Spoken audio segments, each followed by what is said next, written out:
Hello everyone. आज हम देखने वाले हैं क्लास 12 के बायोलॉजी चैप्टर 2 पुष्पी पादपों में लैंगिक जनन का ऑब्जेक्टिव सेशन 4। तो आइए हम आज के क्वेश्चन पे चलते हैं। हमारा आज का क्वेश्चन है कि परपरागकण लाभदायक हैं क्योंकि इसके परिणाम हैं। परपरागकण लाभदायक हैं क्योंकि इसका परिणाम क्या है। तो ऑप्शन दिए हैं नर संतति का जन्म लेना, बी में दिए हैं कमजोर संतति, सी में दिए हैं श्रेष्ठ संतति 14 और डी में दिए हैं बीज का निर्माण। तो हमारा इसका राइट आंसर हो जाएगा श्रेष्ठ संतति 14। देखते हैं हमारा नेक्स्ट क्वेश्चन क्या है। हम नेक्स्ट क्वेश्चन कर रहे हैं कि परागकण का उसी पौधों के दूसरे पुष्प के वर्तिकाग्र पर जमा होने को क्या कहते हैं। यानी परागकण का उसी पौधे के दूसरे पुष्प के वर्तिकाग्र पर जमा होने को क्या कहते हैं। तो हमारा ऑप्शन दिया है डिकोगैमी, बी में दिया है गाइटोनोगैमी, सी में दिया है जीनोगैमी और डी में दिया है हाइड्रोगैमी। तो हमारा इसका राइट आंसर हो जाएगा गाइटोनोगैमी, यानी हमारा इसका राइट आंसर बी हो जाएगा। देखते हैं हमारा नेक्स्ट क्वेश्चन क्या है। हमारा नेक्स्ट क्वेश्चन कर रहे हैं कि यदि किसी पुष्प के परागकोश एवं वर्तिकाग्र विभिन्न समय में परिपक्व होते हैं। यदि किसी पुष्प के परागकोश एवं वर्तिकाग्र विभिन्न समय में यानी अलग अलग समय में परिपक्व होता है तो इसे क्या कहते हैं। तो हमारा ऑप्शन दिया है डिक्लाइनी, बी में दिया है डिकोगैमी, सी में दिया है हार्कोगैमी और डी में दिया है क्लिस्टोगैमी। तो हमारा इसका राइट आंसर हो जाएगा डिकोगैमी।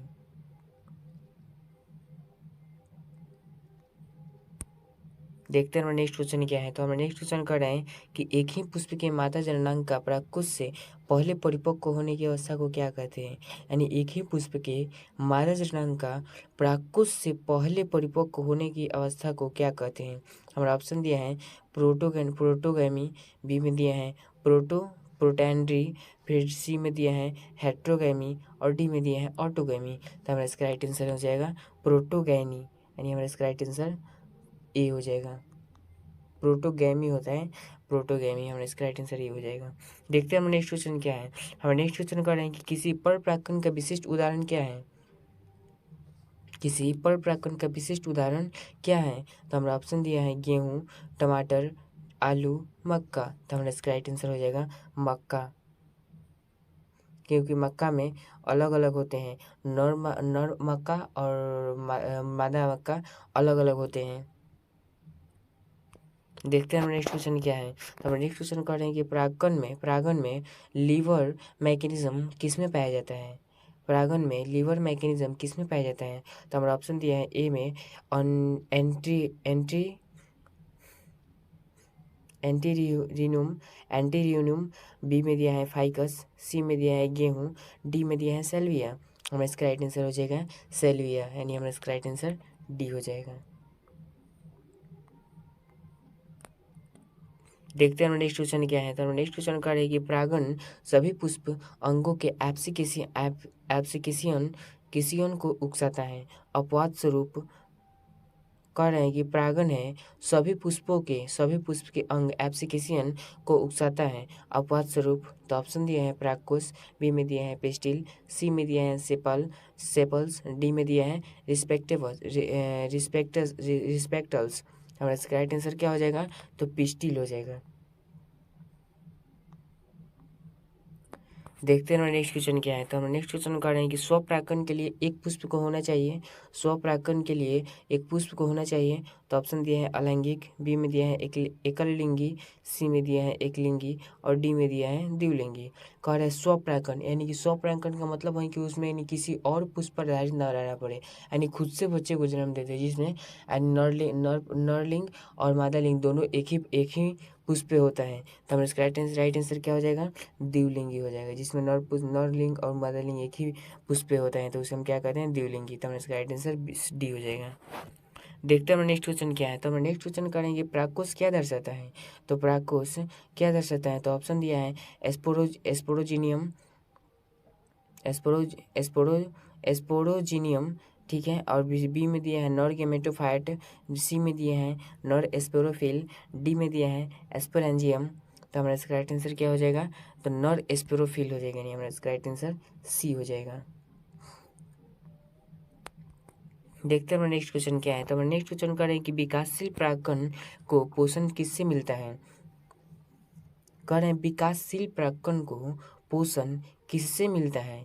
तो ऑप्शन दिया है टैपिटम, बी में दिया है इंडोथीसियम, सी में दिया है मध्य स्तर और डी में दिया है एसएमसी। तो हमारा इसका राइट आंसर क्या हो जाएगा? टैपिटम हो जाएगा। टैपिटम से प्राक्कन को पोषण मिलता है। देखते हैं हम नेक्स्ट क्वेश्चन क्या है। तो हम नेक्स्ट क्वेश्चन कर रहे हैं कि प्राक्कन हरा नहीं होता है, क्यों? प्राक्कन हरा क्यों नहीं होता है? तो ये तो सिंपल है, जिसमें हरित लवक नहीं होगा यानी उससे वो हरा नहीं होगा। तो हमारा इसका राइट आंसर क्या हो जाएगा? ए नंबर हो जाएगा, जिसमें हरित लवक नहीं होता है। देखते हैं हमारा नेक्स्ट क्वेश्चन क्या है। तो हमारा नेक्स्ट क्वेश्चन कर रहे हैं, यदि किसी प्राक्कोस में 4 स्पोरोजीनियस कोशिका हो तो प्राक्कन की संख्या होगी। कह रहे हैं कि किसी प्राक्कोस में 4 स्पोरोजीनियस हो तो कोशिकाओं की संख्या प्राक्कन की यानी कोशिकाओं हो तो प्राक्कन की संख्या कितनी होगी? तो ऑप्शन दिया है 4, 8, 16, 12। तो हमारा इसका राइट आंसर हो जाएगा 16। किसी प्राक्कन में जैसे काइप्रोस पोलाइडी की संख्या है। कह रहे हैं कि किसी प्राक्कन में पोलाइडी की संख्या है। तो ऑप्शन दिया है 5n, 3n, n और 2n। तो हमारा इसका राइट आंसर क्या हो जाएगा? तो n हो जाएगा, नहीं हमारा इसका राइट आंसर सी हो जाएगा। देखते हैं हमारा नेक्स्ट क्वेश्चन क्या है। तो हमारा नेक्स्ट क्वेश्चन कह रहे हैं कि प्राक्कन एम्ब्रियो सेक्स से जिस प्रकार संबंधित है उसी प्रकार प्राक्कन एम्ब्रियो सेक्स से जिस प्रकार संबंधित है उसी प्रकार। तो ऑप्शन दिया है शुक्राणु अंडाणु से, बी में दिया है नर गैमेटोफाइट मादा गैमेटोफाइट से और सी में दिया है गैमेटोफाइट अंडाणु से और डी में दिया है नर शुक्राणु मादा गैमेटोफाइट से। तो हमारा ऑप्शन इसका हो जाएगा कि नर गैमेटोफाइट मादा गैमेटोफाइट से संलयित होता है। तो हमारा इसका राइट आंसर बी हो जाएगा। देखते हैं हमारा नेक्स्ट क्वेश्चन क्या है। तो हमारा नेक्स्ट क्वेश्चन कर रहे हैं कि 1000 परागकण से कितने परागमात्री कोशिकाओं का निर्माण होगा, यानी 1000 परागकण से कितने परागमात्री कोशिकाओं का निर्माण होगा। तो ऑप्शन दिया है 200, 250, 300 और 100। तो हमारा इसका राइट आंसर हो जाएगा 250, यानी हमारा इसका राइट आंसर बी हो जाएगा। देखते हैं हमारा नेक्स्ट क्वेश्चन क्या है। तो हमारा नेक्स्ट क्वेश्चन कर रहे हैं कि किसी परागकोश के पोलन सेक में माइक्रोस्पोर मदर सेल की संख्या होती है। कह रहे हैं कि किसी परागकोश के पोलन सेक में माइक्रोस्पोर मदर सेल की संख्या कितनी होती है। तो ऑप्शन दिया है द्विगुणित, एक गुणित, त्रिगुणित और चतुर्गुणित। तो हमारा इसका राइट आंसर क्या हो जाएगा? तो द्विगुणित हो जाएगा, नहीं हमारा इसका राइट आंसर ए हो जाएगा। देखते हैं हमारा नेक्स्ट क्वेश्चन क्या है। तो हमारा नेक्स्ट क्वेश्चन करने की प्राक्कन के साथ परागनलिका प्रतिदर्शित करता है। प्राक्कन के साथ परागनलिका प्रतिदर्शित करता है। तो ऑप्शन दिया है नर स्पोरोफाइट, बी में दिया है नर गैमेटोफाइट, सी में दिया है मादा स्पोरोफाइट और डी में दिया है मादा गैमेटोफाइट। तो इसका हमारा राइट आंसर हो जाएगा नर स्पोरोफाइट, यानी हमारा इसका राइट आंसर ए हो जाएगा।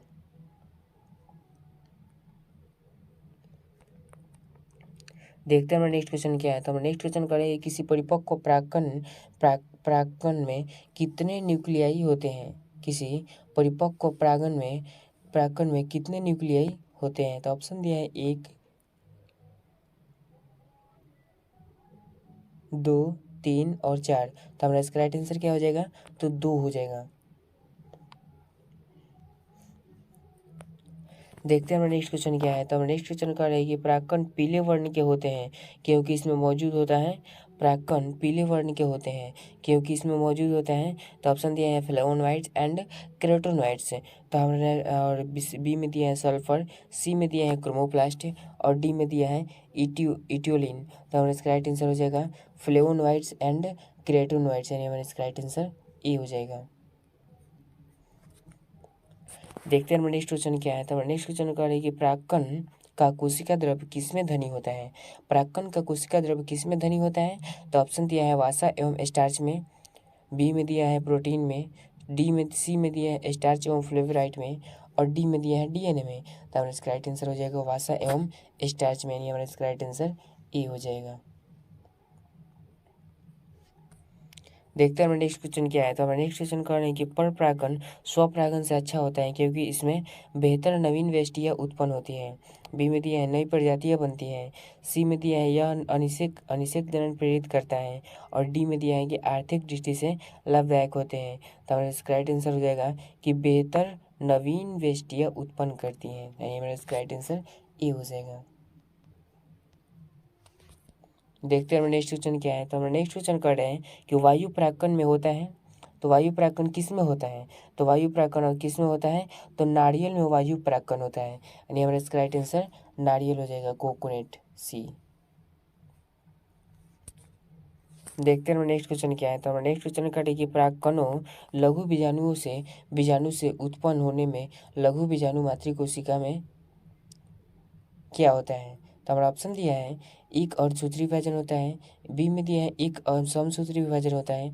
और सी में दिया है एक अर्धसूत्री एवं एक समसूत्री होता है। और डी में दिया है कि एक अर्धसूत्री एवं दो समसूत्री विभाजन होता है। तो हमारा इसका राइट आंसर बिल्कुल भी सही होगा क्या, कि एक अर्धसूत्री एवं दो समसूत्री होता है। तो हमारा इसका राइट आंसर डी हो जाएगा।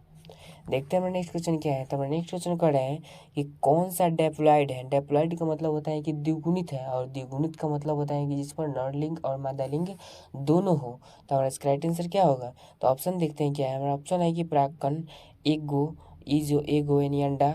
और सी में दिया है मेगा स्पोर। और डी में दिया है एमएमसी। तो हमारा इसका राइट आंसर बिल्कुल भी सही होगा क्या, एमएमसी, जिस पर क्या होता है कि डेप्लॉइड होता है, जिस पर नरलिंग और मादालिंग दोनों होते हैं।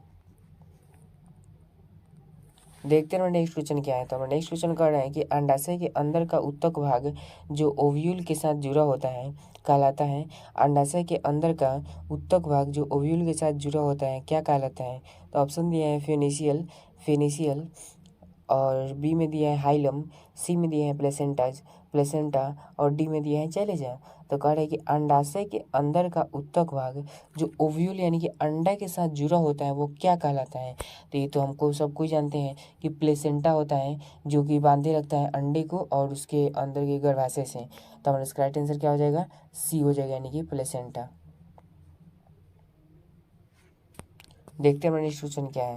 हमारा नेक्स्ट क्वेश्चन कह रहा है कि निम्नलिखित में विषम बेमेल को चुने। विषम बेमेलियम एचास्पोडियम, बी में दिया है ओगोनियम, सी में दिया है ओव्यूल एंड डी में दिया है एथ्रेडियम। तो हमारा इसका राइट आंसर क्या हो जाएगा। तो हमारा इसका राइट आंसर हो जाएगा बिल्कुल भी सही होगा क्या, ओव्यूल हो जाएगा।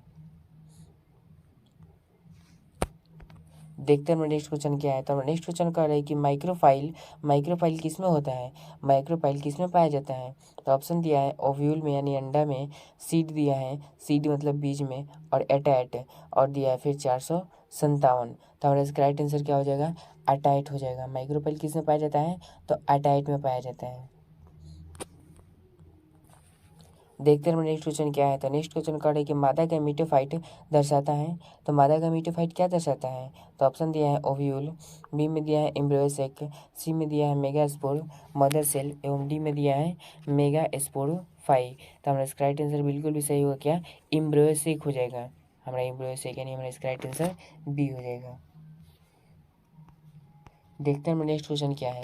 तो हमारा नेक्स्ट क्वेश्चन कह रहे हैं कि किसी आवृत्त बीजी का फीमेल गैमेटोफाइट क्या दर्शाता है। तो किसी आवृत्त बीजी का फीमेल गैमेटोफाइट क्या दर्शाता है। तो ऑप्शन दिया है एग, कार्पेल और दिया है पोलन ग्रैंड एंड ओस्फोर। तो हमारा इसका राइट आंसर हो जाएगा एग, यानी कि हमारा इसका राइट आंसर अंडा दर्शाता है। देखते हैं हमारा नेक्स्ट क्वेश्चन क्या है। तो हमारा नेक्स्ट क्वेश्चन कर है कि निषेचन के समय किसी प्रारूपिक के द्विबीजपत्र के मादा गैमेटोफाइट होते हैं। तो ऑप्शन दिया है 8 केंद्रकीय 7 कोशिकीय एंड बी में दिया है 7 केंद्रकीय 8 कोशिकीय। और सी में दिया है केंद्रकीय 4 केंद्रकीय 4 कोशिकीय। और डी में दिया है 8 केंद्रकीय एंड 8 कोशिकीय। तो हम इस क्वेश्चन को होमवर्क में देने वाले हैं। तो इस क्वेश्चन का आंसर कमेंट बॉक्स में जरूर लिखना। तो देखते हैं, तो आज के लिए इतना ही, फिर मिलते हैं कल नेक्स्ट वीडियो में।